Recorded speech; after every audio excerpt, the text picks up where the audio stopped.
I'm Josh Christensen. I'm David Salazar. And this is Most Innovative Companies.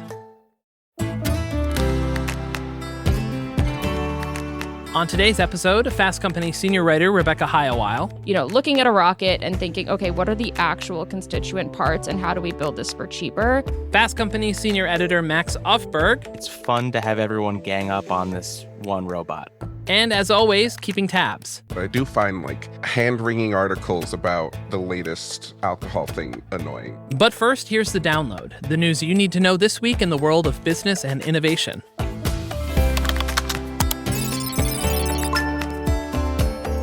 The U.S. and Iran failed to reach an agreement during peace talks in Pakistan last weekend, in part over how long each country wants Iran to halt uranium enrichment. While Iran is open to a 5-year ban on uranium enrichment, the U.S. insisted on a 20-year prohibition. President Trump has said talks will likely resume this week. After the peace talks, Trump initiated a U.S. blockade on the Strait of Hormuz, through which nearly a fifth of the world's oil supply travels. The International Energy Agency, in its monthly oil market report, called the closure the largest oil supply disruption in history and cautioned that volatile and high oil prices could trigger slower oil demand, which could eventually lead to pressure on the global economy. The organization projected that this year oil demand will drop by 80,000 barrels per day, compared with its earlier forecast of 640,000 barrel per day growth, and production could decline by 1.5 million barrels per day. I will be so happy when I can go back to never having to think about the Strait of Hormuz again. We should all be thinking about the Strait of Hormuz more. It's going to be our generation's Roman Empire. United Airlines CEO Scott Kirby has pitched President Trump on a possible merger with American Airlines, according to multiple reports. Sources close to Kirby said he spoke to the president about the possible merger in February. A United American merger would bring together the world's two largest airlines by capacity, with control of roughly 30% of U.S. air traffic. Aviation analysts said even given the administration's merger-friendly stance, the merger would come with serious antitrust considerations. However, Transportation Secretary Sean Duffy recently told CNBC there's room for mergers in the airline industry and that the president, quote, loves to see big deals happen. I bet he does. He loves a big deal. Loves a big deal. And he loves to take credit for a big deal. Roblox is updating its child safety features. The platform, which is used by roughly 40 million users every day who are younger than 13, is launching Roblox Kids accounts for users between the ages of 5 and 8, as well as Roblox Select accounts for users 9 through 15. The Kids account offers no communication tools and access to only a curated set of games, while Select offers limited communication options and a wider, though still narrower, set of games. For older users, the company is adding a required age verification using government-issued IDs, or forces them to use a Kids account. The move comes after renewed scrutiny on the platform's safety measures for children. Hundreds of 7-Eleven stores in North America will close in fiscal year 2026. 7-Eleven parent company 7 & I Holdings said in its 2025 earnings announcement that the convenience chain would close 645 stores, around 5% of its North American footprint, to curb costs. Honestly, the more shocking number is that 645 is only 5%. They have so many of stores. Their footprint. It's crazy. That's insane. The closures outpace the 205 it plans to open in the same period, in line with the 4-year trend from the company. The efforts to right-size the chain's footprint come as it pushed back its U.S. IPO date to no sooner than March 2027. It's tough to be 7-Eleven in this economy. I enjoy a 7-Eleven. Yeah, we were talking about 7-Eleven's nice. It's better in other countries, apparently, and they're sort of trying to bring some of that vibe. What is it at this point? I like, when we were talking about it, I thought about that. I think there's a Japanese girl who's touring the U.S. Oh, really? And going into American stores the way that Americans go into Japanese stores. And they're like, look at this amazing offering. It's pretty amazing. Yeah, there's a particular type of white straight guy who loves Japan that always makes me uncomfortable.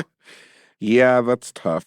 To pivot back to the news, Amazon is acquiring satellite telecom company Globalstar for $11.6 billion, giving its LEO satellite business a slight boost as it tries to compete with SpaceX, which we'll be talking about with our colleague Rebecca later in the episode. Yeah.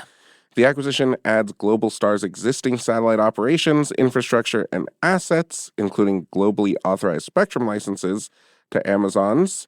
And Amazon says all of this will help it build its own direct-to-device satellite network by 2028. Amazon currently has 241 satellites in orbit, well below the 1,600 it needs to have by July to remain compliant with the FCC, though the company has asked for more time to meet that goal. I think 7-Eleven should just pivot to satellites because clearly they can scale assets. Kind of. Although, maybe they'd be crashing more satellites than they're launching every year, which is probably not good. Yeah, probably not the best. And I'm sure 7-Eleven is happy about how this newscast went for them. I can't wait till there are 7-Elevens in space that they can close. And that's the news you need to know today. So, David. Yes, Josh. When you were a kid, did you have an uncontrollable desire to go to space camp like I did? No. You've never wanted to go to space camp even once?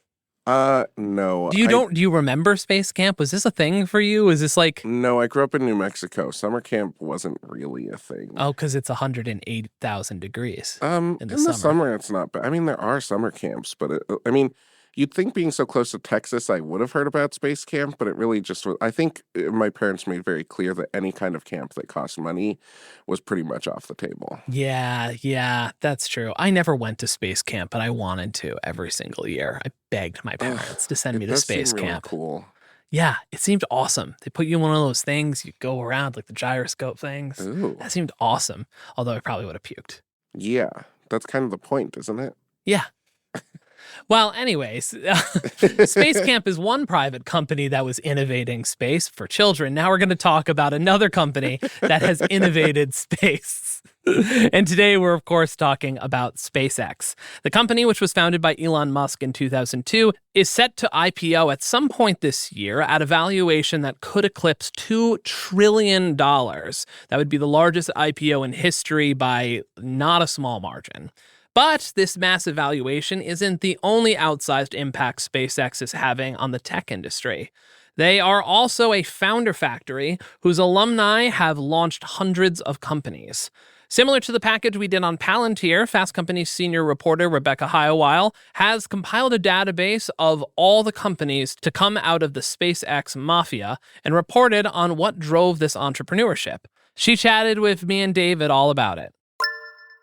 Hey, Rebecca, welcome back to the show. Thanks for having me. So we're going to talk about SpaceX today, as you heard in the intro. For most of this, we're going to set the Elon Musk of it all aside and his extracurricular antics. We've talked plenty about that and focus more on what this piece and this database is centering on, which is the founders that have come out of SpaceX, which is an undeniably huge and successful company. They're going to IPO probably at a valuation of $2 trillion, and they've generated... How many founders did you and Litsky compile for this package? We found more than 400. Yeah. Wow. Is that more or less than Palantir, the Palantir That was program? more. All right. Screw you, Alex Karff. Yeah, I mean...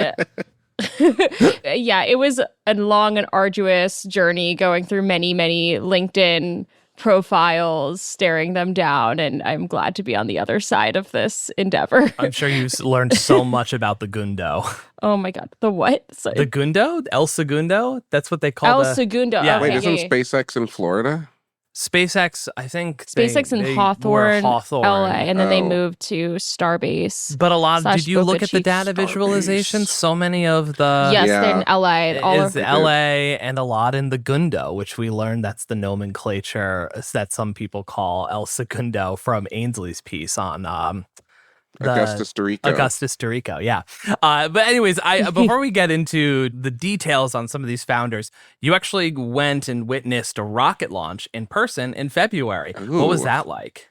It was honestly awesome. I think what's kind of crazy is that, like, you have these old NASA buildings that have been around for decades, and then you're juxtaposing that to what the Space Coast looks like right now, and you'll see, like, pretty older, rundown institutions. And then you'll see like a giant, really fancy Blue Origin building. And the juxtaposition is just really, really striking. The way that they have this set up is that journalists go to an old media building that, again, has been used for quite a long time. And this was a launch that was happening 5 or 6 in the morning, which means I had to get there at like 10 or 11 at night, and you like drive into a NASA site. Whoa. It's dark. As I previously established on this podcast, I am not a driver, so this was also just a journey for me too. But you just kind of chill out in this media building, and when the launch starts, you go out. It's dead quiet. You can just like hear the little animals and just smell Florida, and then all of a sudden there's this giant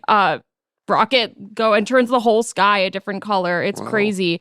And you could also see Artemis to the other side. So that was kind of stunning. Originally, these two launches were supposed to happen at the same time. And because of basically the schedule got changed because there was an emergency crew return earlier from the ISS. And then also the Artemis launch eventually got delayed, but now we know that it's happened. But there was the Crew 12 launch, and you got to see 3 or 4 people just go up into space. Whoa. That's honestly like kind of a dream. Like, Yeah. I don't know, something so romantic about. I was invited to the Artemis launch, actually. Were you? But for some reason, They're like, they asked me to bring this specific part. They're like, hey, by the way, we really need this thing. Didn't show up. And anyways, whatever happened. They asked me to bring like 500 pounds of tampons. It was crazy. No, it was like really short notice. And it was also like I would have been flying during the like nightmare situation with the TSA. And I just didn't have the ability to go. It was very sad. But Oh my God. I have to fly tomorrow. I know it's supposed to be better, but I'm like dreading like what JFK is going to look like. But that's what rocket are you going to see launched? Oh gosh. Yeah, I'm going to see Might be cheaper to take a rocket to wherever you're going. We're getting there. I'm going to go see the rocket ship that is the small business community in LA, strangely enough. So Ink Founders House LA, I'll be there. Ooh. It'll be over by the time you listen to this. All right, so let's talk about some of the SpaceX alums and what companies they created. Can you give me kind of like a top overview of, what sectors are they in, sort of the big picture data analysis piece that we had in it. And then let's talk about a few of the specific companies. Sure. Yeah. So what's interesting is that most of the founders we found don't end up doing space stuff, which is kind of interesting, though a large share do. A lot of them end up working in areas like aviation and transportation. A lot of people end up working on manufacturing related topics or companies, even more of the software focused companies. Obviously, SpaceX is a really hardware heavy company, but even the software ones end up focusing more on that kind of like hard tech manufacturing focus. And that's sort of like the main bulk of people. There are some finance focused institutions as well. I think we found a handful of venture capital firms that were also created by founders. Also, some consumer focused companies, some healthcare focused companies, really just kind of like runs a gambit. I was hoping that at some point you'd just be like, and one person started a local theater company and improv troupe. Oh, I mean, there are definitely some wackier, or maybe wacky is not the right term, but some kind of more fun ones. There's this company, and I'm blanking on the name, that just like sort of tech industry satire and has done really well on YouTube. One of the co-founders of that is actually a SpaceX alum. If you've seen the videos of them like bringing like just tech engineers up on stage and like Silicon Valley and kind of like making fun of them on YouTube going viral, that's a SpaceX alum involved in that. Also, one person started like a dog park, like a bougie dog park. Ooh, wait, like I love a bougie what's dog fancy? park. What's bougie about it? It just looked really, really expensive, but I think it's like supposed to like cater to people who like really, really, really love their dogs. Some high-end Worst behaved dogs. dogs in Silicon Valley. Were there any other companies that surprised you in any way or stuck out to you? I mean, a lot of them are just really focused on things that are far out. There's this company, Earhart Aeronautics, which is really interesting. They want to build kind of personal airplanes that make it pretty easy for basically anyone to fly a plane. And maybe that will solve your challenge that you're currently facing. God help the world if I'm flying myself. Yeah. So that's both exciting and possibly terrifying, but, they're working on that. There's a company called Astrolab that's working on, those Moon and Mars rovers, things like that. There are also companies that have kind of taken what they've learned in the space industry and trying to apply it to new domains.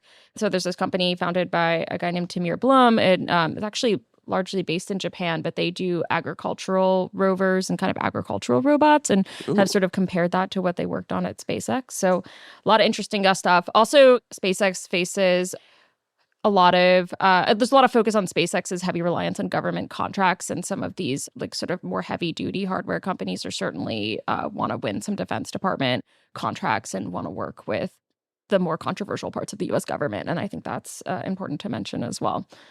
Yeah. That's where the money is these days. Yeah, I mean, SpaceX also just built a lot of its business getting really early and lucrative government contracts in order to demonstrate its technology and build a business. And it seems like that's a pretty good strategy if you want to do something that's really, really intense like what they're doing.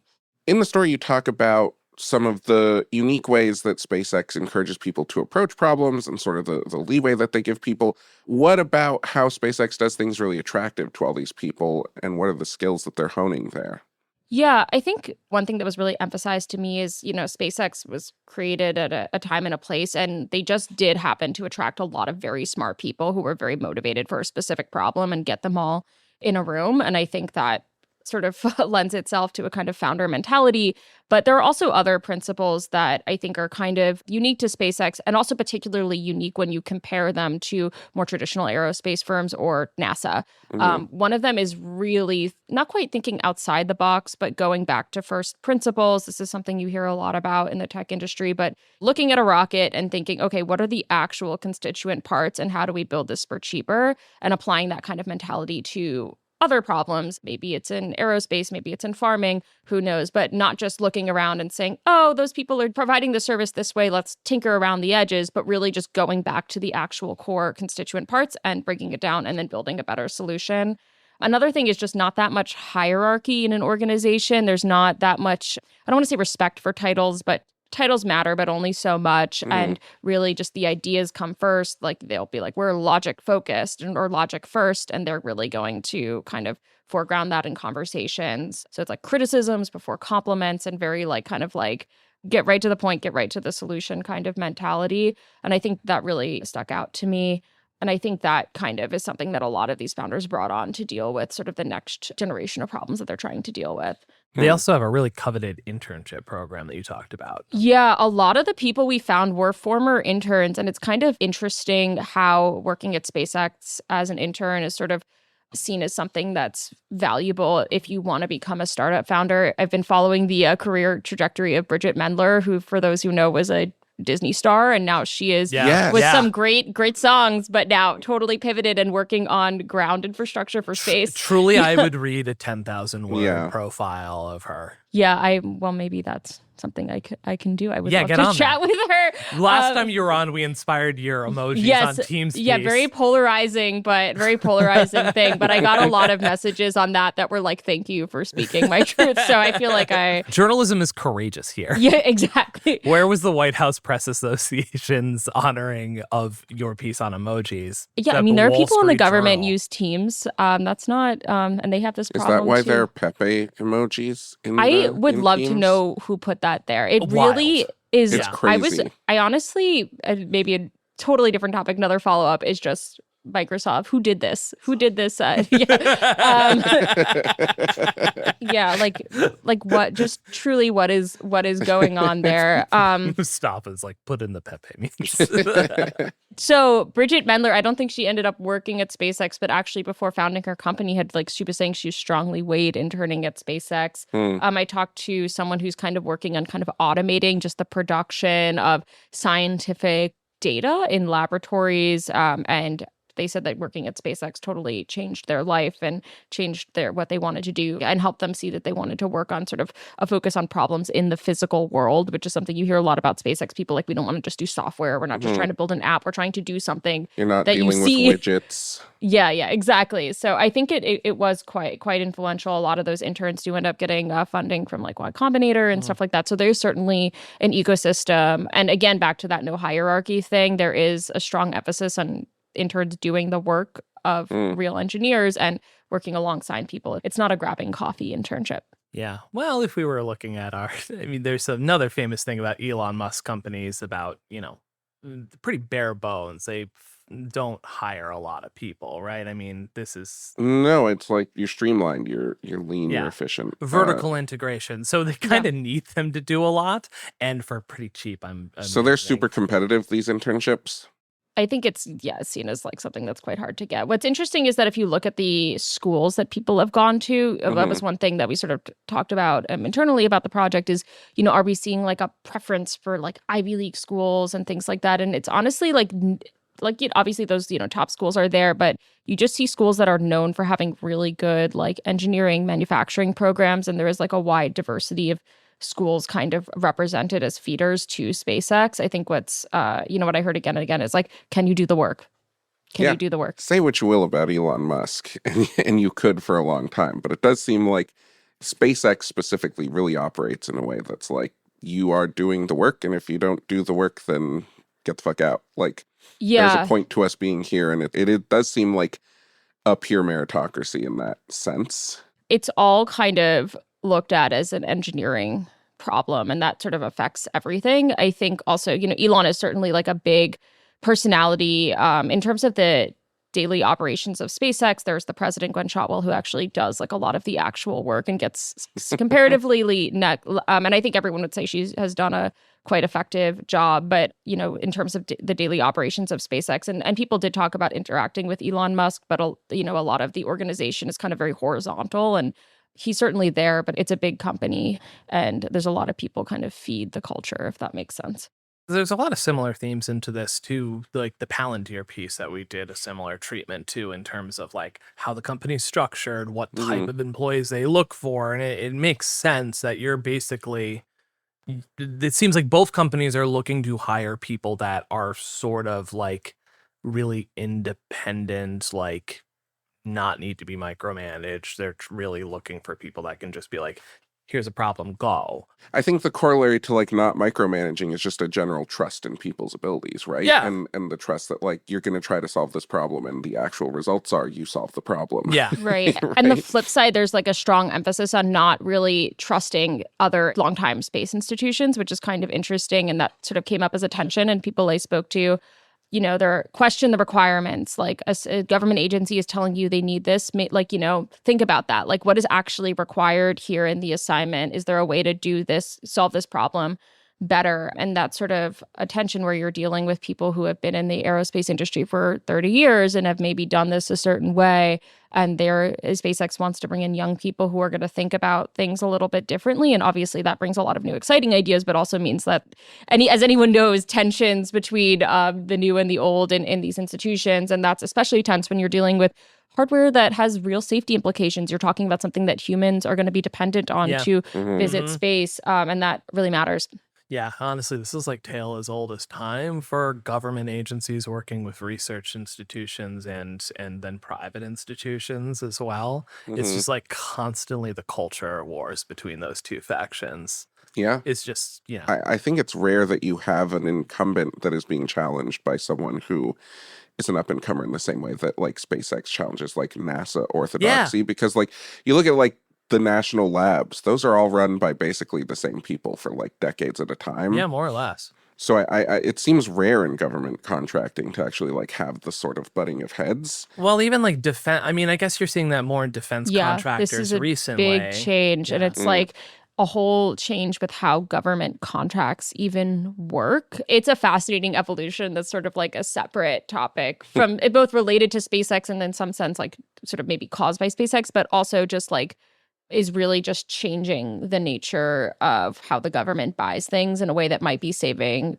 taxpayer money, but also just changes how companies like influence the government and the nature of the ways they provide that service. Yeah. So we're definitely in a moment of change, and like a lot of the defense tech companies and arguably SpaceX provides a lot of stuff to the Defense Department and the intelligence community. Yeah, that's like a whole evolution that's happening, and that's a separate discussion. Yeah, a whole big conversation. Yeah. We've talked a lot about sort of what they do at SpaceX. What are some of these alumni like? How are they taking some of those lessons into their businesses? how are they applying the SpaceX model in their respective fields now? Yeah, I mean, some of this is pretty explicit. Like I saw one pitch deck that just has a page that's like, here's what we're taking from SpaceX and applying to our company. And that one. Convenient. Yeah. You love to see that when you're reporting. I love to be like, what I believe is true. But yes, it is interesting to see because it shows you that kind of that name recognition does sort of have a purchasing power. They talk about mission clarity, scrappy innovation, vertical integration. Saw another set of company principles for a different company that I was asking the founder, like, what did you bring from SpaceX? And that person said, look at this document, you'll see, like, question everything except physics. And that's such a SpaceX mentality on how to deal with problems. One of the interesting conversations I had came from the co-founder of this company, Reliable Robotics. They're trying to build kind of autonomous, remotely operated aircraft. And obviously, given all the conversations about aviation, it's like, is that a good thing? Is that a bad thing? It's kind of crazy to imagine. He actually worked on the software for the Falcon 9, which was the first vehicle to have a stage land back vertically or have the booster. And what he said was like, everyone was making fun of us for years and being like, we cannot do it. We had the Russian space program making fun of us, and going through this process gave me such a like tolerance. And this is my terminology, not his, but like tolerance for the haters. And now he says like he's trying to do a company that is very much focused on totally changing aviation, which is one of the most sensitive and controversial in terms of like safety, hardware and software kind of issues. And he's like, people are mad at me constantly saying you can't do this, whatever. And I just, washes over me and sort of gives you this high tolerance for people telling you that something's not possible and just trying to do it anyway. So let's close out this conversation and bring it back, who we've largely not talked about too much, Elon himself and what this means for Elon and his legacy and ultimately his companies. One thing that really struck me, you like wonder like, why does Elon Musk have so much influence? Why does he have so much power? And this company, SpaceX, did something incredibly useful from like an engineering perspective. And that has given it a hand in so many different businesses that we now rely on. That's like launching spy satellites. That's also Starlink commercial internet, which is providing internet across the world for people who otherwise can't access internet. They're, bringing astronauts to the International Space Station, but also space tourism, involvement in future Artemis missions, right? That's an immense amount of influence. And that's kind of what you win when you do something that everyone like really needs and would benefit from. And what struck me is that a lot of these founders, if they're able to succeed in their missions, could potentially get a similar amount of influence. And that's something that we kind of have to think about. Like if you do become the person or the company that's able to manufacture satellites and make them much, much cheaper than someone else, and now we have a world that all of our infrastructure depends on satellites, that's a pathway to influence. And I think that if you're worried about the influence of one person or one billionaire on, a whole political ecosystem, this is important to think about and how this happens. So that's sort of what I would leave you with. All right, we'll be back with Rebecca for keeping tabs. But first, a quick break, followed by David and I being joined by Max for something that is, you'll see. We'll be right back.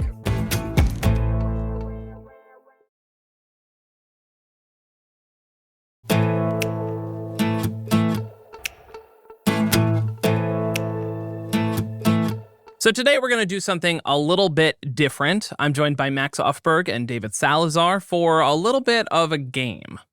So there was a recent study by Edelman called the Trust Barometer that showed trust in technology and tech companies is deteriorating. It's no surprise that this correlates with a massive expansion of generative AI in most people's lives, whether they want it or not. So I thought it would be a good moment to step back, look at the tech we use every day, or that's become fairly ubiquitous around us, and debate how much we need it and, maybe more importantly, how much we want it. To do that, we have this little grid here that we will be plotting tech gadgets, productivity tools, stuff like that. On the x-axis, it's a range of don't need it all to need. And on the y-axis, you have want more of in my life all the way down to want none of in my life. And then also, as we plot along, we have these super handy-dandy Post-it notes that we're going to be plotting on this graph. So we're going like full idea thinking here, if that's a reference that makes sense to anybody. Okay, let's go over some of the unofficial rules of this game. So on the need line here, this is less about our personal feelings and is more about, let's say, the average Fast Company listener or reader. How much do they need this in their life? How much is this like inevitable for people to have to interact with? On the other line, I do want to think more like kind of vibe casting on the want more of or the want none of in my life, but this will inevitably become like our personal feelings about this tech and how we interact with it, how much we want it, and we can caveat these things. This is really just more of a backdoor to debate these different types of technology. Closer to the middle of each segment is obviously more neutral. And then for the needs section, something that we might come across is some groups will absolutely need this in their life. I don't have this in our group here, but like Claude Code, for example. Coders probably are going to have to need to use Claude Code. For the rest of us... Or Grok, if you're a Groiper.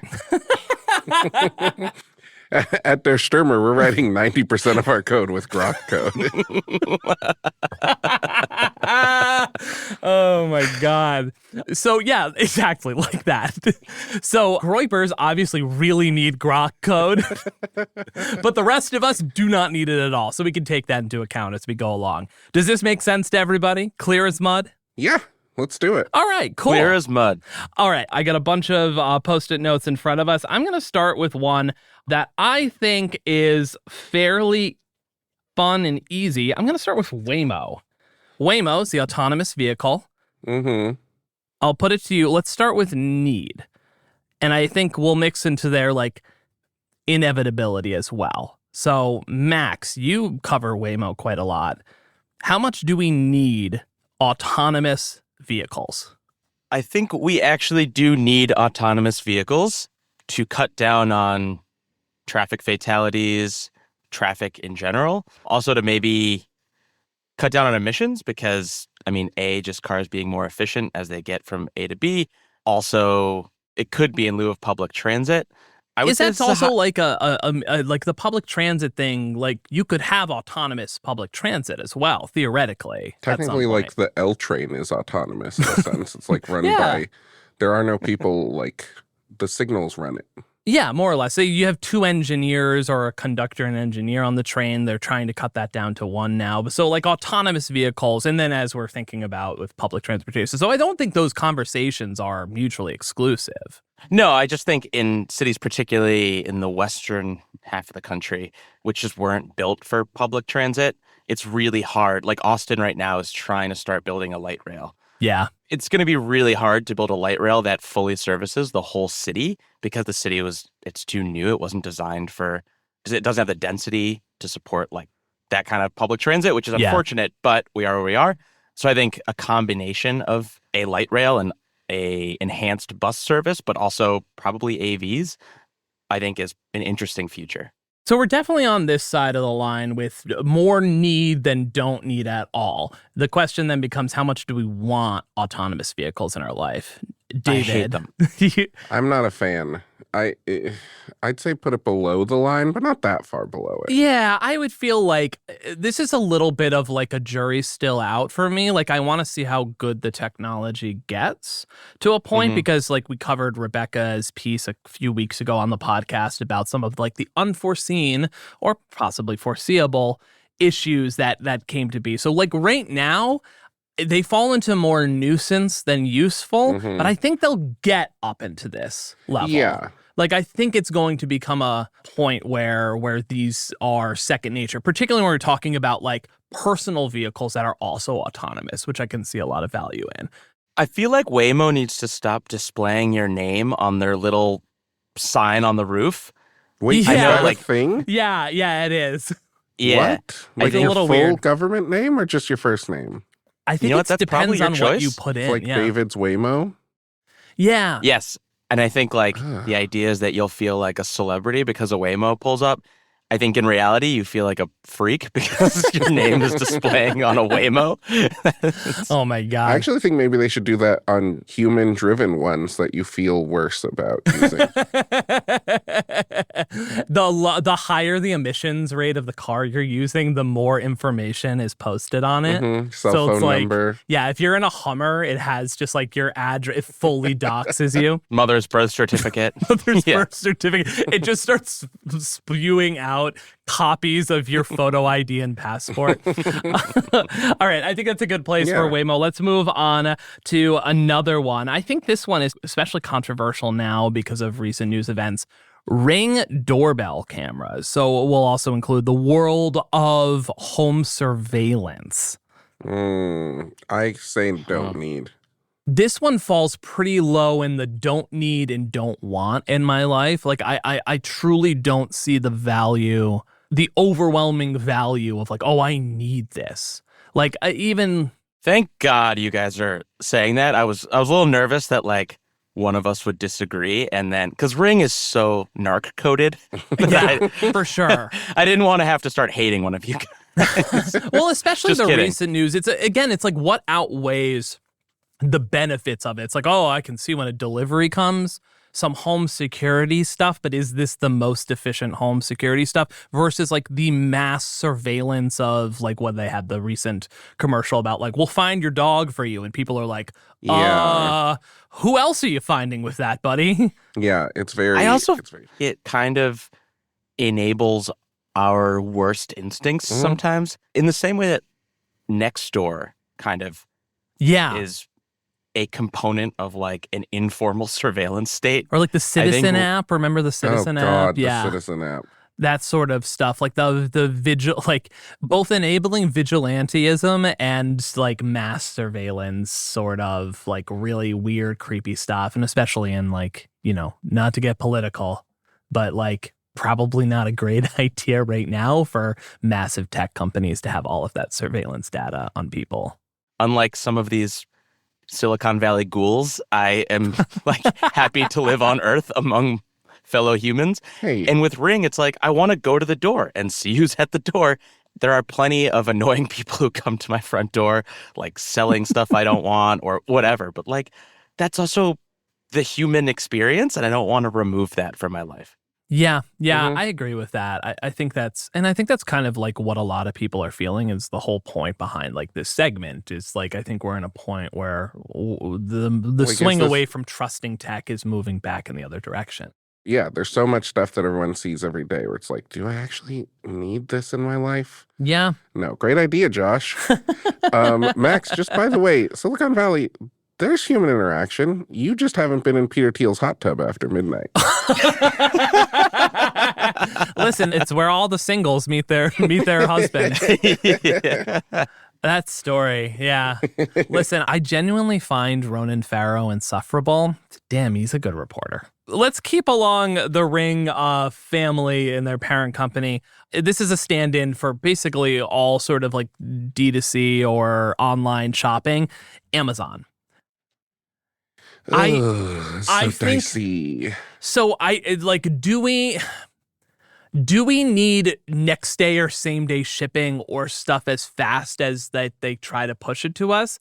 No, I don't believe that. But at the same time, I do think this is like super heavy, like absolutely need / inevitable and ubiquitous. I think that part of the issue is that like the growth of Amazon has created a situation where people feel like they need it for those reasons, right? Like, yeah, it is just one of the things where it's like, well, if I need this specific thing, I could try to find a place in my city where I can get that and then take the time out of my day to go get it.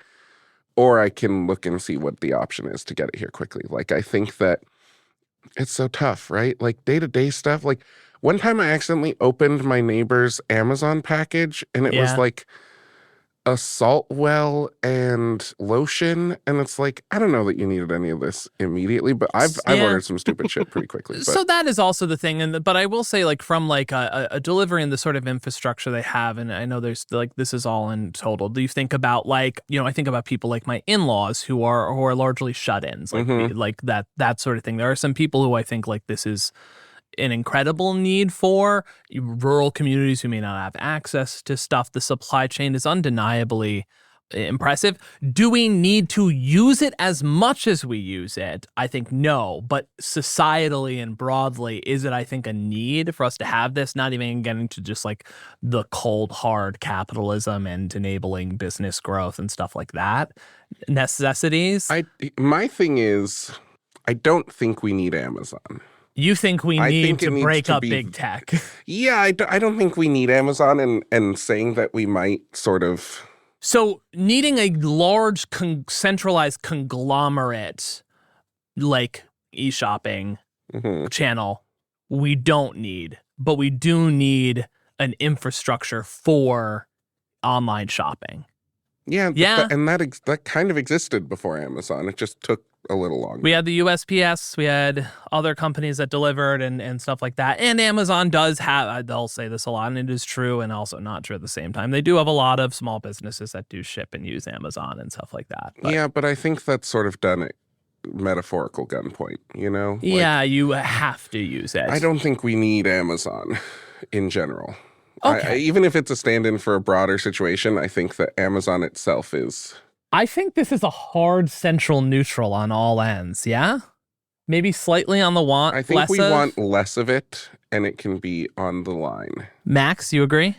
I think so. As a new father, does Amazon factor into your life more now? I guess a couple things, and I swear I'm not a total Luddite. I never really used Amazon.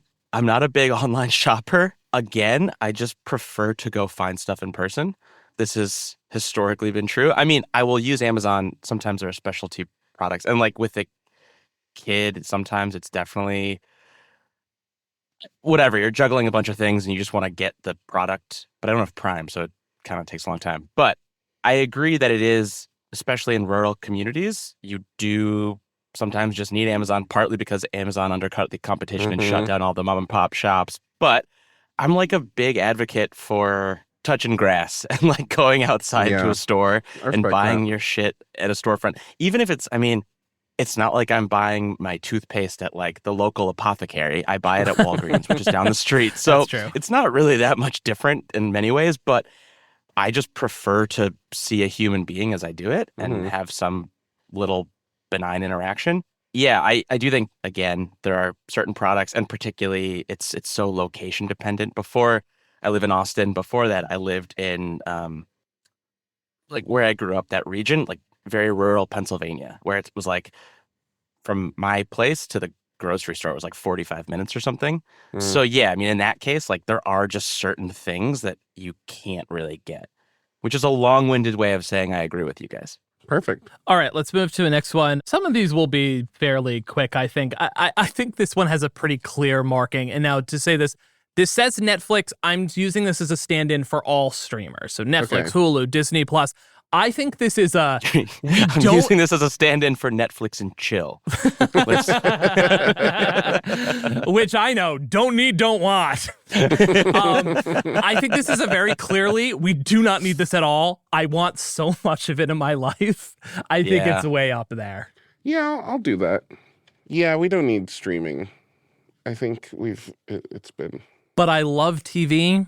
I want so much of it in my life. Sometimes Francesca and I will talk about, like, do we want to start some new show? Like, I'm such a sucker for the vaguely prestige-y, like, crime comedy type things, like noir-y.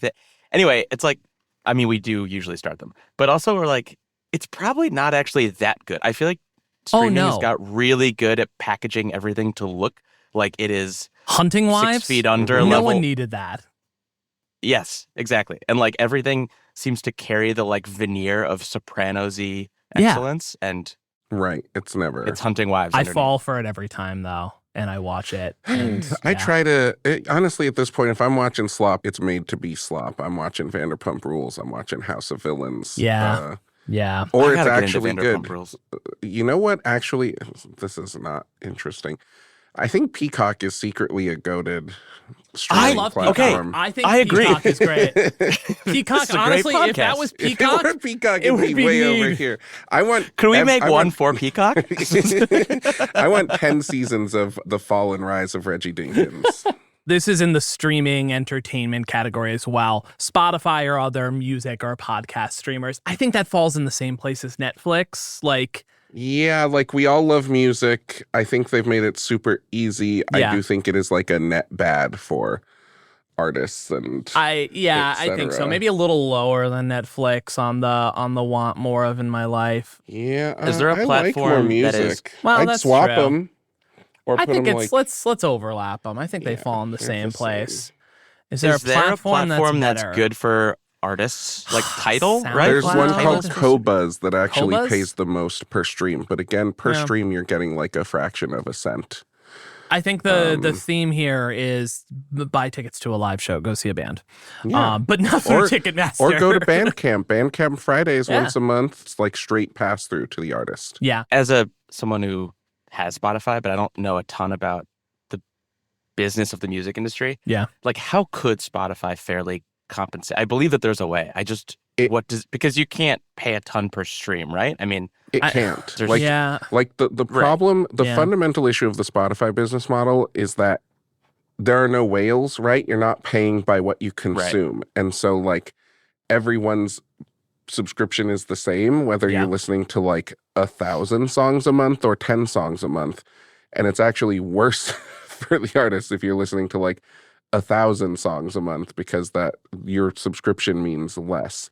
And so I think it's one of those things where like what they've basically had to do is get major labels more on board with the model, even though they don't love it. But what that means is that major labels then negotiate better payments from Spotify, which means that everyone who isn't represented by a major gets less. So it's not like an indie artist is going to blow up and make a ton of money through Spotify, but like your Ariana Grandes and your Taylor Swifts are still going to make decent money off of and your Spotify. AWOL nations. Yeah. Your AWOL nations, and like that pie gets smaller as they add audiobooks and stuff, and like it's Yep. Mm-hmm. I don't know how Spotify continues genuinely for I a was lot wondering- longer. I mean, they've been doing better financially recently. Yeah, I was wondering this with audiobooks. Like yesterday, I was on Yeah. a long car ride and I was listening to an audiobook and I was like, how could you possibly just afford Well, to pay all this stuff? Like, I don't- Audiobooks, you're generally, in a lot of cases, paying for the title. Like on Audible, Right. you are spending credits on specific titles. That's not, there are some that are cheaper that you don't have things, but it's like really more about like, okay, this kind of siphons out a middle class of artists who's basically Mhm. like, because the monetization for niche, unless you're able to like develop a subscription model, a Patreon model, if you're a podcaster, if you're a musician, or people are paying for your stuff separately, Mhm. you can't really sustain with just an ad supported or a third party platform. Like you either are Taylor Swift or you're a huge major label mainstream artist and you're getting licensed and you're touring and you're doing that stuff, or you're kind of just doing it for fun on the side and the money's is incidental for you. Like and maybe you hit it off on like and blow up, but that's yeah, unlikely. it's a little grim. Like really, the answer is they're making money by paying artists less, like as little as possible, basically. Yeah. Yeah. Yeah. Well, that was another short one. We'll trim sorry. this down. This is going to be the longest segment in the world. We can get through the rest of these in 20 minutes. Don't worry.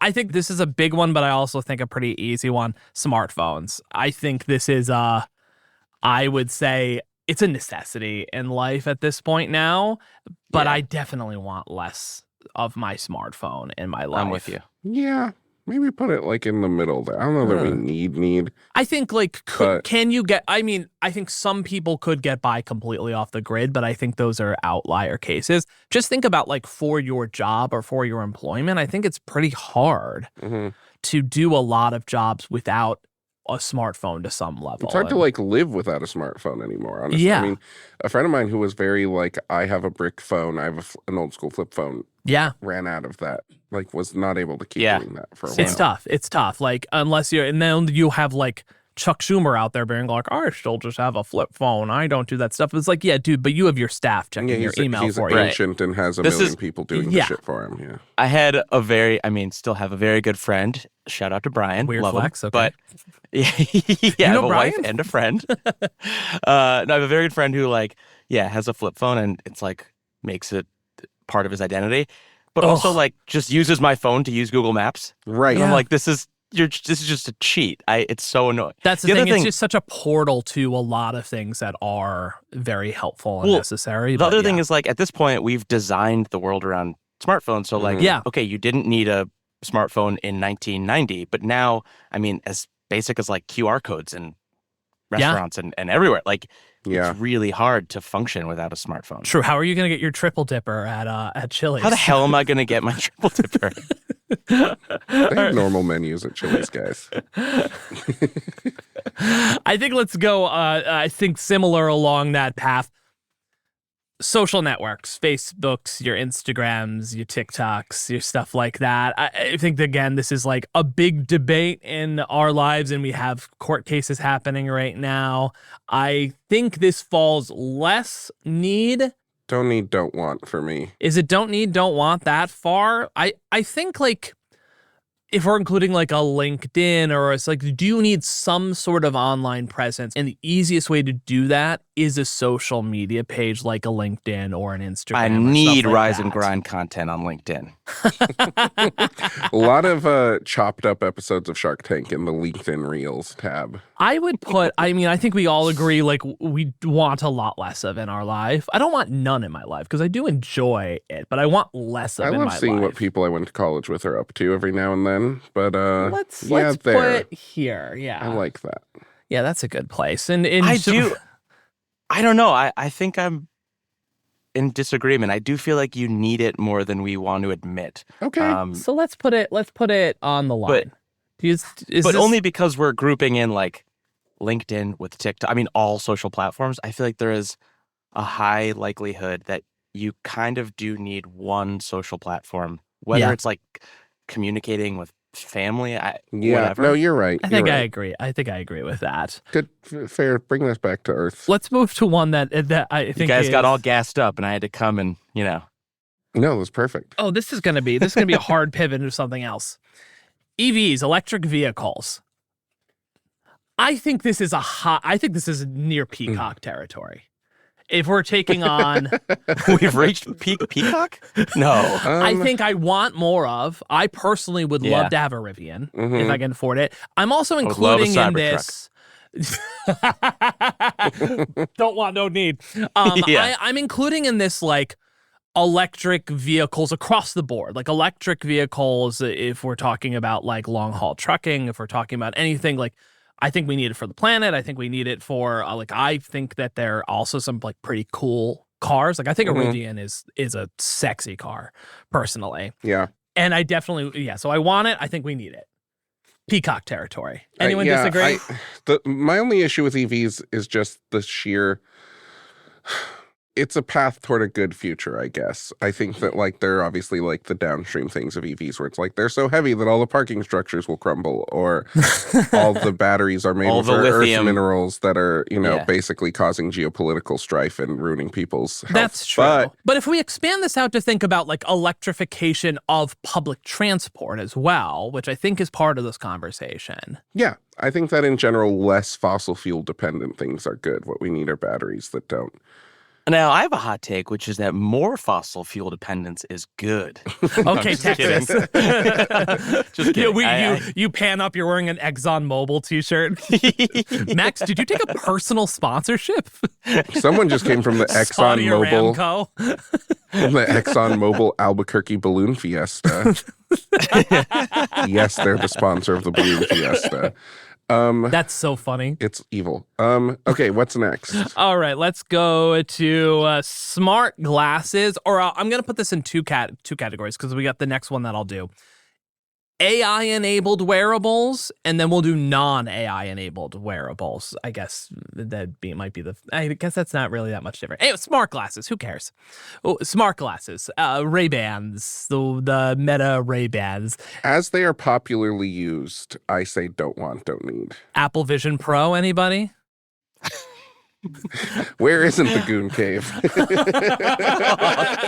When you have an Apple Vision Pro, the world is your Goon Cave. Oh, God. So no, don't want, Technical don't need. difficulties. Or else, but don't want, don't I'm need. in agreement. Don't want, don't need. I guess. I mean, I wanted a little bit. You want a little bit. Okay, as someone who owned Snapchat spectacles when they first came out, because I was like, this is actually a cool... We don't have to talk about how Snap was actually really ahead of the curve on a lot of things. Listen, Snap's an I had interesting them, company. And then I was like, I don't fucking need this in my life. You know, I the novelty wore out, and I wasn't going to make content with it. So I was like, these are done. Like the novelty wears off fast. Let's move. There's this similar category in wearables, Aura rings. I'm going to also include in this like a Whoop, a Fitbit, the sort of like health and wellness wearables, we'll say. I'm indifferent. I think some people feel like they need. I think some people, especially like Apple Watches where they can detect AFib and stuff, like the health wearables are helpful if you're really trying to keep track of your health in a way that like is... There was a really good necessary piece in The Verge or about proactive. glucose monitors, and basically it's like for people with diabetes, it's really helpful and convenient. For people who don't have it, it kind of drove Victoria Song, the writer of it, like crazy on the thing. So there's like, I think there's a niche that really needs health wearables in a way that I think is valuable. I think this is like full on neutral. Like, because I think it's like some people really need them, some people absolutely don't. Some people really want them, some people don't. Yeah, I think don't it's really a care. solid, right in the middle. That's a solid neutral. Do you guys have any wearables? No, I have an Apple Watch that I'm not wearing, so Do you wear it ever? sometimes. I don't know what it does, so it's not a health thing, really. Yeah. Yeah. Yeah. Yeah, it's just like, yeah, I'm not against them, not for or against. Yeah, it's a true neutral. Mm-hmm. We Yeah, should have I'm done the with you there. chaos. I'm thinking now we should have done the D&D chaotic good version of the. Anyways, let's move to the next one. Ooh, this is kind of a meta take. Brick. David, you have some feelings on this. For those who don't know, like what is Brick? So Describe- Brick and like sort of the world of like screen time reducing tools. Brick is like a physical thing that's NFC enabled, and you can like you touch your phone to it, and it literally like you set a list of apps that you can use, and you cannot unbrick it until you touch it to that. Like you have 5 like emergency unbrickings in the lifetime of owning it or whatever. I think it's useful for a lot of people who really need to focus. I think that these are like things that are good to think about, like mindful use of a smartphone. If we're talking about how necessary they are, I don't know. I don't have like personal experience with this, but I know that it's a big thing that some people really like if they're trying to do focused work. I think like if we're talking societally, and the premise of this being like people need to be on their phones or using technology or be more mindful about the stuff that they need. Mm-hmm. I think this falls in like we kind of need more of it, and I kind of want more of it. I think it's like in this range, I kind of agree. want more, I kind of need more. I know I'm like holier than thou about like Amazon, but I use my phone way too much, and I'll catch myself like, I guess it's just the instant gratification of a phone. So like if I'm watching a movie and I want to know some tidbit about an actor or something, like I have to look it up on my phone that moment. Yeah, And I do the same thing. I don't think that's like a good thing. I think we should be able to like put that thought away, or just like let it go because who cares? But just have some sort of like short-term memory and just be immersed in the moment. So I don't have a Brick, but I'm like definitely considering one. Yeah. I'm Brick curious. I'm Brick curious. Let's move into some like productivity tool stuff. So this is the world, says Otter. It's the world of AI note takers, or sort of like, that sort of productivity tool. Where does this fall for you? This is a tough one for me. Feels more neutral again, because I think that there are people who are like in so many meetings that they actually need to keep track of the things that are said and action items and stuff. Yeah. I have found that I've started using Granola, and it is actually quite useful in a lot of ways. I hate the name, But what do you think, Max? You're in more meetings than me, probably. I like granola as a food. Um, I think there is it's similar to it's so odd because it's like we're talking about like, oh, we need less technology, we need to be on our phone more, but I do think this falls in the brick territory where it's like I think we kind of need more productivity tools that are worthwhile. And again, thinking about this in the fast company audience landscape, Mm-hmm. and I kind of want more of it. I do think it's useful. Yeah. this is where I'm like, in some respects, an AI optimist. Yeah. Because I agree. Yeah. Like, I waste a lot of time with the like minutia of meeting notes and stuff like that. And if there's a tool, and I've used granola myself and I really like it, like it just saves me a ton of time, frees up time to like work on stuff that I would rather be working on, like editing Yeah. stories, writing stories. I'm very pro. That said, there are so many of these tools out there, and I think Yeah. a lot of them are not so great. Yeah, Yeah. I mean, the best version of that tool is worthwhile. I feel the same way about Yeah. email clients, which is another thing in terms of like managing your inbox. I think that's in the same Same level. realm for me in the I productivity tools. use one called Superhuman, where I don't use that much of the AI stuff, but it is just really helpful Yeah. in Yeah. streamlining my inbox. Let's stay on the productivity work stuff. This is a stand-in for all of our favorite stuff at work. Slack will include in this Teams, any sort of corporate communications tool. I want none of this in my life, but I do think it's really necessary for jobs and I think the working. amount of like I came from a place before Fast Company where everything was done via email. Yeah. And it's like when I got here and I was using Slack all the time, and now that we use Teams, it's arguably worse with Teams, but like the amount of email that it cuts out of your life is incredible. Yeah. And so like it's good in the workplace where you like do a lot of constant communication, like a newsroom or whatever, but Yeah. like, I just on a personal level, I want less pings and dings it coming at me. Yes. mhm. I want to not need it as much, but I know we need it. I think this is like a over here sort Yeah. of thing. Like we really need it. I just want less of it. Mhm. Yeah. And I want less bad of it. Yeah. I want less Teams, if I'm being so honest. Yeah. Yeah. We just got a few more here. I'm going to go to, this is a fun one. Nano Banana or other video AI generators. I have a Need pretty and want. need and want. I think, and possibly this is because I make my living making video and media, stuff like that. I don't want more of it because I like making it. I think there are applications of AI in video and in media production that will inevitably become more of a thing, the way that like CGI or different automations in like the back end, like really niche stuff like automating EQ on the back end of editing is really worthwhile. That's not generative AI in video production, which I Yeah. think currently is quite bad. Like I think people, every time I see people being like, oh my God, look what this new model of VO3 did for this. And I watch it and I'm just like, It's over for Hollywood. yeah. And I'm like, I'm like, no, Hey, it's it not. looks like shit. Like It still looks like shit. Or it's like, it's impressive, understandably, that I can type in like, make me, a movie from scratch or whatever 5-minute clip of something, and it can just make it from a text prompt. It's undeniably impressive technology, but it has not gotten out of the uncanny valley territory at all. And it's tough necessarily to see how it does to an extent. Now, in like animated films and animated stuff, is it going to make a change there? Technology has already made huge changes to animation. It's going to be an escalation of that, but I'm firmly in the don't need, get it the fuck out of here. Yeah. I don't think it's the best application. If Claude Code and coding is up here for like best applications of AI, video generation is way down there. And for it's me. clear that like the business case isn't really there for it, if we're being honest with ourselves. Like look at OpenAI exiting Sora. Like it's Yeah. the amount of computing power. Now and AI thus spicy mode. God, they need to get that back. the amount of computing power and the amount of just like resources consumed to make the world's shittiest videos. Yeah, it's true. Like there should be trials. Yeah, redoing the Nuremberg trials for shrimp Jesus. Okay, we got 2 left. This is a fun one. We talked about this with Ainsley a few weeks ago. Coco and other delivery robots, like the same, the little sidewalk robots at all that they put googly eyes on. Mm-hmm. Some of them get obliterated by a train. I know.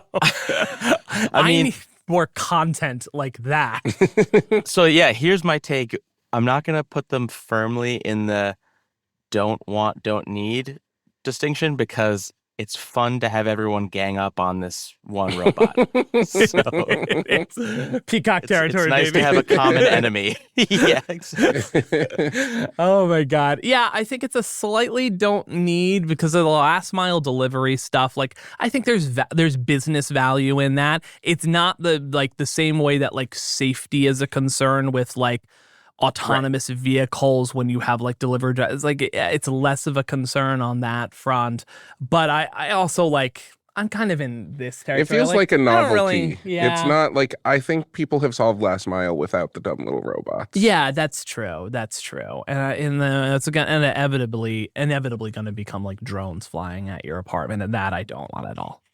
Mm-hmm. Is that happening already? Yes. That's happening in Chicago. Coming to Austin. I'm sure many other cities. Of course it's coming to Austin. All right, let's do the final one. This is the big one. I think this is the reason we're all here, and this is the stand-in for any chatbot, ChatGPT. In the way that this is the thing. I think there's 2 things. In the way that the general public uses AI, I think in a lot of cases ends up being like an evolution of a search engine at this point. Yeah, yes. I think for most people, it is basically just fancy Google. Yep. Yeah.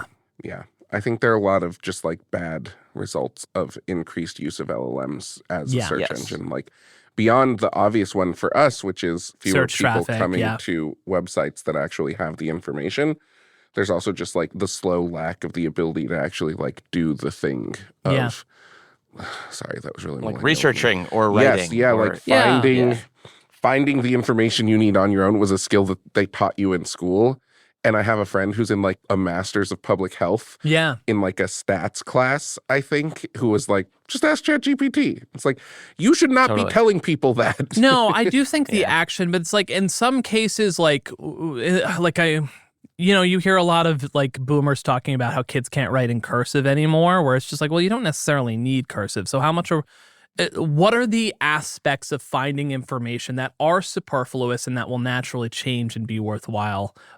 And what is this becoming a crutch as? I think is something you can unpack. Like, I do think there is something to say of like finding information and the act of finding information. You used to have to go to a library or a research library, and people said the same thing about search back then. And I think like there has understandably been uses of that have been a crutch for people that have led to bad sources being proliferated. I think the same thing's happening with ChatGPT. On the other end, there is good applications where you can find a world of information that you wouldn't otherwise have access to. It was a whole experiment of the internet to begin with the ARPANET, was colleges and research facilities being able to access the research across the country and eventually across the world. I think the plutonic ideal of what ChatGPT can do for people's access to information is good, and I think you can say is a need. No. Maybe not quite a need. Sorry. But the way it is currently applied and the level of hallucination where we are currently is also something I want less of. I would also say that, like,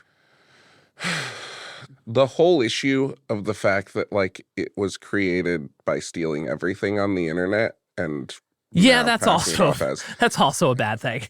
If you feel like you need ChatGPT, you should try to triangulate those needs and find a more narrow way to do that. Maybe with AI. Maybe you use a notebook LM instead of like ChatGPT, and that is that is a good point. Like there are tailored AI tools for the things that you're talking about, and summarizing I don't think that things, like that sort of stuff. I don't think that the like pushing of LLMs as a thing that people need to be interacting with all the time is good. I think it's actively quite bad and like genuinely dangerous. I kind of agree with what a lot of David's saying, but would hedge a bit. because again, we're talking about like everyday use cases. I think it's super helpful if you want to. We had a story years ago about contesting a parking ticket with ChatGPT, which is like obviously quite minor. Can you do it without? Yes, but like, should we live in a world where everybody can do it without ChatGPT? For sure. There are all these external factors that are going to sort of probably collectively mean that many people don't have the wherewithal. Maybe it's the literacy of the legal system to contest a parking ticket. And in that way, ChatGPT is amazing. And I think there are all these sort of like mundane use cases that are really helpful. Yes, I also agree that like if you're talking about, I mean, you mentioned a friend in a stats class, right? Like more sophisticated work that's just allocated to ChatGPT. I don't think that's good. I think it is, the danger of this stuff is that there's a very fine line and like it's like a tipping point. And I think it can be a really, really helpful research tool. It can be helpful to like, I'm speaking as a journalist, but you know, it can be helpful as like a scratch pad to think through ideas. But knowing that like it's a sycophantic bot that can't really give you critical feedback. It hallucinates still. It gives you not super credible sources. It steals information. I mean, all these things. So I think it is super useful, but we need to tread so carefully with it. And the problem is that because AI companies are profit driven, like they have pushed it as a thing, as I think David said too, like that we are supposed to be basically interacting with these bots every single moment of our lives. And that is, I think, really not good. Yeah. Except for my AI girlfriend, Claudette. She's great. Claudette is up there with Peacock. And funny story, David met Claudette in a hot tub at Peter Thiel's house. And that's where we're going to end it. That was our game. I think that was a good conversation. Max, thanks for joining us. Thanks for having me.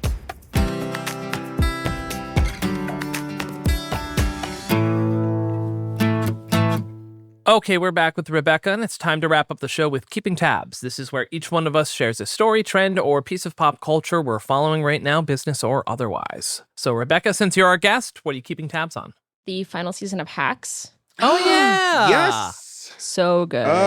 I haven't. Is so it out good. yet? Is it like actually out? I haven't started it. The first episode came out. I just think this show is so good in simply every way. Yeah. I love both the lead actors. It's just so funny. I don't really think about Las Vegas that much in my life, and I feel like it's given me like a little bit of like a view into that, and I don't know, it's just fun, like the whole ecosystem of like what makes like Las Vegas work as a business model, and it's just about, you know, intergenerational female relationship. I love the tensions that they explore. It's just very funny. It's a great show. Yeah. I love that they're using Robbie Hoffman a little more this season as well. She's so funny. Robbie Hoffman Incredible. was such a great insert into last season. Every line was a banger. Yeah. I need the two sinks. Yeah. It's not for religious reasons, but it's sanitary. She has like the classic, I'm Jewish. I grew up around like a lot of older Jewish people with that style of humor. And it's very fun to hear that like in like a younger person. It's sort of like a cantankerous Larry David-esque, but totally her own thing kind of person. There's like the bus scene from where she's like taking the bus or something in LA, I think. I'm just like, like she could so do good. like it's like Borscht Belt for the 21st century. I was just gonna say, it's like a Borscht Belt comedian was like time traveled and put into like a millennial. Like, and was like a former Orthodox lesbian who married the Bachelorette. You know, crazy. Yeah. I love her bit that she's like, "What I've done for the culture, I married the Bachelorette." yeah. It's amazing. It's so good. I will also say like Meg Stalter's so fucking good and so good. Worth noting, like not to be this guy, people make fun of me because I bring up Broad City a lot because it's so like millennial to talk about Broad City, but like Broad City, you don't have Hacks without Broad City. Paul W. Downs, Lucia Anello, the third person, Jen Statsky. They were all, maybe not Jen Statsky, but I know that Paul and Lucia were Broad City. And so that is important in the decade of comedy. This is something that I forget what publication did. It might have been the Hollywood Reporter, but they did like comedy writers who came out of Cheers. and how that basically Oh. influenced sitcom comedies, and it basically traced it through like Modern Family and stuff like that. Whoa. And there's just this sort of like tree from like the Cheers, Frasier sort of comedy writing rooms into, and I feel like but Broad City actually is a pretty good claim to that because they have Yes. a bunch of people who have written on a bunch of things now, not the least of which is Hacks. Hmm. David, what are you keeping tabs on? Well, there's a lot of heavy stuff happening. Yeah. So I'm trying to keep tabs on the dumbest stuff possible. And like, not necessarily dumb. I'm keeping tabs on the New York Times hit piece on buzzballs. I did not see this at all. Wait, I what's find a it buzzball? complete. Oh my God. I feel Okay. like algorithms mean that like you really just like do not know what's happening for other people. I have like no idea what that is. Okay, so I'm sure you've seen them. Like if you've been in like a bodega or a liquor store, they are It's a little ball that gets you orbs. buzzed. They're like orb-shaped pre-mixed cocktails. And Oh. they're like, they're kind of strong, but like not crazy. They look like this. Brightly colored, they're circular, and like, yes, Gen Z likes them, even though Gen Z tends not to buy alcohol in general. Yeah. And the New York Times says, well, experts worry they're a magnet for underage drinkers. And it's just like, that's such I'm so fucking bored by the hand wringing over that. Like, Yeah. I'm aware of how I might sound bad saying this, but like, just fucking chill out, please. Like, you know what's a magnet for underage drinkers? Alcohol. Yes, yeah, every kind of alcohol. Yeah, it's cheap and brightly colored. Yeah. Maybe you can pick it up and pocket it on your way out. Whatever. But it's Yeah. also just like, I'm sorry, from a business perspective, if you're trying to court drinkers who have never really encountered the alcohol market before, i.e. college students, Uh-huh. that's what you're going to do. I don't know. I just don't think this is a new problem. No, it's not. It's just like We had Four Loko. we in high had school. Four Loko. Yeah. Like it was very easy to get, and like I have you know how many Twisted Tea tall boys I've shoved in my cargo short pockets when I Yeah. was underage? It's Many. yeah. At least 4. Like it just sort of is reborn every few years. Yeah. Also. I remember summer 2014 Frosties. Do you remember this?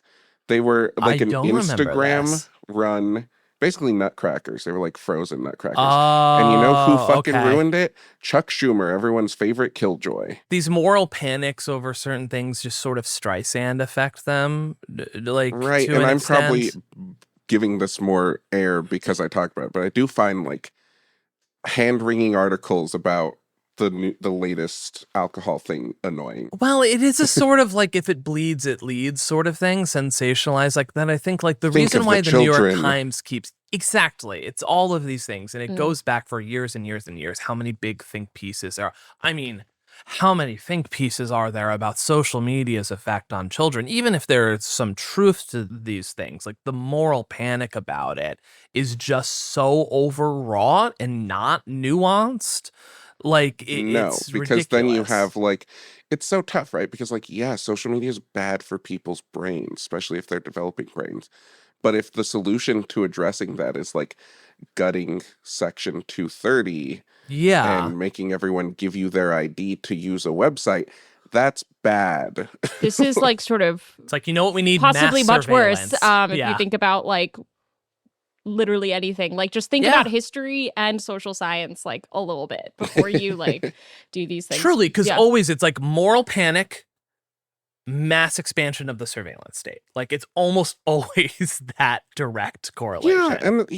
And Buzzballs is silly, but it is sort of an example of just like, I don't know, the alcohol market is at a serious low point. Like Gen Z Which is is not at huge fascinating. risk for getting way too into booze, but like, why are we doing the weird booze moral panic? Like, No, it's true. 1919 or whatever. What are you keeping tabs on, Josh? So I think this broke just after we recorded or posted last week. TBPN, which was the Technology Brothers podcast network, they were acquired by OpenAI. Yeah. Not too long after we published the MIC list, and then they were acquired by OpenAI. This is the Silicon Valley show that runs for 3 hours every day, starting at 11 Pacific time. John Coogan and the other one whose name I could never remember. It's kind of shocking that OpenAI acquired them. Like, I still don't completely understand why or how. I saw a take on this, I forget where, I'm sorry, that, OpenAI, AI companies, they see the tide turning against social media. They understand that this is their future if they don't get ahead of it and if they don't have some sort of control of the narrative around AI. And I think that, like, having an outlet of, maybe not necessarily friendly, but, like, owned by them, like, it'll be interesting to see the extent to which they get involved in the actual programming. I think there's a giant, like, pivot to video happening again, or at least it feels that way. I saw this 1,000%. and I saw this article, or maybe it's a job posting, like, talking about the New York Times trying to hire someone to do training for their journalists to appear in videos. And obviously that's something like happening at a lot of media companies, including here. Anthropic is hiring, I think, more video creators as well. And I don't think it's crazy that they're trying to sort of like eat up media outlets and have access to coverage. It does feel like there's also sort of a growing kind of pro-tech media ecosystem that is sort of building up kind of in response to a quite negative tech press for a really long time. And I think this is part of that. And I think a lot of like founders and companies want kind of like a separate pathway to get coverage without critical journalism being involved. And I think it's all messed up in that. Boy, do we know that. Oh, yeah. No, that's for sure. I do also think like there's a not underrated part of this that like I think everyone secretly wants to be like a media star or a pop star or a movie star on some level. So I do think that there's just some sort of vanity to acquiring different media products. This may not completely fall into that thing, but it's like, why does Apple actually care to have Apple TV Plus and to make Severance and stuff like that? It doesn't make them money really, but it's because it's fun to go to the Hollywood parties and hobnob with, celebrities and to be like, hey, we are making this thing. We have all of this stuff. So I feel like that's a maybe an underrated aspect of what might be to come, which is more consolidation of media companies into big tech companies. It also could be a classic case of just like the nerds wanting to be the cool kids, which is basically the entire, weirdly prescient social network. So OpenAI acquired TBPN. I think other AI companies should acquire podcasts. Grok will obviously acquire the All In Besties. I think that should happen. I think Claude should acquire what's that podcast with the lady who yells a lot? Something Welch. I forget that. Anyways, it's like the liberal. What? It's like the resistance lib hero. The like wine moms. Yeah. Who are they're not even resistance libs. They're like kind of left pilled now. They are a little left pilled. Like they're besties with Hassan Piker. They are on it. Anyways, who Claude gets should acquire C-SPAN them. in this thing? Who takes C-SPAN? Oh, gotta save it. And Perplexity, have I got an offer for you? MIC podcast. Oh my god. All right, that's enough for this episode of Most Innovative Companies, now owned by Perplexity AI. I'm joking. We're not and never will be. Rebecca, thanks so much for joining us. Thanks for having me. Thanks, Rebecca.